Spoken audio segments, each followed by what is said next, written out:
உலகத்தரமான பல நிறுவனங்கள் ஏன் திடீர்னு காணாம போகுது? அதுக்கு காரணம் டெக்னாலஜி மட்டும் கிடையாது. அத நடத்துற லீடர்ஸ் உடைய ஃபிக்ஸட் மைண்ட் செட்டும் காரணம் அப்படிங்கிறாங்க கேரல் டுவெக். ஒரு பிசினஸ் மேனா நீங்க உங்க திறமையை நம்புறீங்களா? இல்ல உங்க டீம் உடைய வளர்ச்சியை நம்புறீங்களா? கேரல் டுவெக் சொல்ற இந்த பிசினஸ் லாஜிக் ஒவ்வொரு தொழில் முனைவோரும் கவனிக்க வேண்டிய ஒன்று. ஃபிக்ஸட் மைண்ட் செட்ல இருக்கிற ஒரு லீடர் தான் தான் புத்திசாலி அப்படிங்கிறத நிரூபிக்க நினைப்பார். தன்னை விட புத்திசாலியான ஒரு நபரை வேலைக்கு எடுக்கிறதுக்கு ரொம்ப பயப்படுவார். ஏன்னா அவங்க வந்தா தன்னுடைய அதிகாரம் போயிருமோ அப்படின்னு நினைப்பார். growth மைண்ட் செட்ல இருக்கிற ஒரு லீடர் தன்னை விட புத்திசாலியா இருக்கிற ஆட்களை தேடி பிடிச்சு வேலைக்கு எடுப்பார்.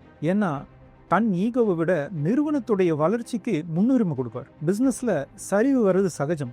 ஆனா ஃபிக்ஸட் மைண்ட் செட்ல இருக்கிற ஒருத்தர் ஸ்டாஃப்ஸையோ அல்லது மார்க்கெட்டையோ குறை சொல்றாங்க. அதே growth மைண்ட் செட்ல இருக்கிற ஒருத்தர் அந்த தோல்வியிலிருந்து என்ன கற்றுக்கலாம் அப்படின்னு பார்க்குறார். தன்னுடைய சிஸ்டம்ஸில் ஏதாவது மாறி இருக்கா, கஸ்டமர்ஸ் சைட்லேருந்து ஏதாவது சேஞ்சஸ் இருக்கா அப்படிங்கிறதெல்லாம் அனலைஸ் பண்ணி அதுக்கான சேஞ்சஸ்லாம் அவர் ஒர்க் பண்ணுறார். அவருக்கு தோல்விங்கிறது ஒரு முடிவு கிடையாது, அது ஒரு ஃபீட்பேக் லூப் அப்படின்னு பார்க்குறார். இன்னைக்கு உங்கள் பிஸ்னஸில் ஒரு சின்ன மாற்றத்தை கொண்டு வாங்க. உங்கள் டீமில் யாராவது ஒரு சின்ன தப்பு பண்ணியிருந்தா அவங்கள குறை சொல்கிறதுக்கு முன்னாடி ஒரு மீட்டிங் போட்டு இதுலேருந்து நம்ம என்ன கற்றுக்கலாம் அப்படின்னு டிஸ்கஸ் பண்ணி பாருங்கள். தப்பு செய்கிறத ஒரு குற்றமாக பார்க்காம அது கற்றலுக்கான ஒரு வாய்ப்பாக மாற்றுங்க. அந்த சுதந்திரம் தான் உங்கள் டீமை புதுமைகளை படைக்க தூண்டும். சிஸ்டத்தை உருவாக்குவோம், சிகரத்தை தொடுவோம். அடுத்த வீடியோவில் நம்மளுடைய தனிப்பட்ட உறவுகள் மற்றும் நட்புகளுக்குள்ள இந்த மைண்ட் செட் எப்படி வேலை செய்யுதுன்னு பார்க்கலாம். நான் Rajesh, growth mind set enthusiast. ஒன்றாக வளர்வோம்.